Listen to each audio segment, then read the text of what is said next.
It may be hard to imagine living in clutter to the point where it may threaten your health and safety. An astonishing 3 in 6 million Americans have a disorder that caused them to hoard. Tonight, one Bronx man tells his story of extreme hoarding and transforms his life right before our cameras. It looks like a bomb went off, but this is someone's home. Every inch stuffed to near bursting. There are clothes, plastic bottles, and bags, piles and piles of what seem to be junk. The door won't even open, and the man who lives here hasn't seen the floor in years. My mission of my life is I'm in a hole in this quicksand, and I'm sinking in there. Incredibly, this is where he sleeps. He's lived like this amid this clutter for more than 2 decades. It's been years because it built up over the years. You don't even think that's going to happen. But it does, and worse, the clutter and piles of debris continue to grow. He is so ashamed of his life, he doesn't want to reveal his identity. But he wants to share his story with CBS 2 viewers because he thinks it could help others. It's almost you can't believe you got there where it's crazy. He is attached to the clutter in a way that most of us would never understand. I have a lot of stuff, and I might have to let go of things, That part is kind of hard. It is next to impossible for him because he has a psychological disorder that won't let him throw things away.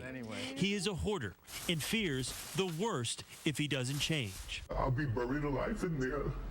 Literally buried alive in there. But now he's about to get the help he needs. A cleaning team led by professional organizer BERGFELD has arrived. He deserves to live comfortably, simply, cleanly, safely. This is not sanitary. This isn't safe. You can see on the floor, we've discovered underneath all this evidence of infestation. Together, they make a list of what will be tossed and what will stay.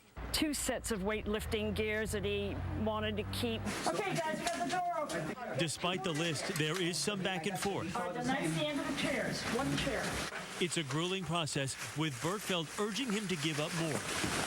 You got kitty litter in here, get out of the cat. For anyone, it's tough to see your belongings being carted away, but for a hoarder, it can be devastating. BERGFELD makes sure the clients are coping because it can be so emotional. People can become so accustomed to living in a barricade or living in squalor that the change is really rocks the equilibrium. It is a true sense of terror. Therapist Ruth Lippin, who counsels hoarders, says for them, the thought of parting with possessions is simply unbearable. They become anxious or afraid or sad or angry. And in order to not have those feelings, they will not throw things out. In the Bronx, hundreds of bags are thrown out after 2 full days of cleaning. The apartment has been transformed. It's a stunning difference from when the team started, and BERGFELD says she's optimistic about her client's future. I think he will do unusually well. Will he backslide? Of course. Of course. To the extent that got him into trouble all these years, no. He is emotionally drained, but happy, and grateful for a chance now at a normal life. It's amazing. I wish there was a better word than amazing. The whole thing. I mean, every step was amazing. Now, hoarding is often set off by a loss, such as a death in the family or divorce. BERGFELD has started a group to help hoarders who can't afford cleanups. Tonight's story was the first such cleanup, and all of the services were donated.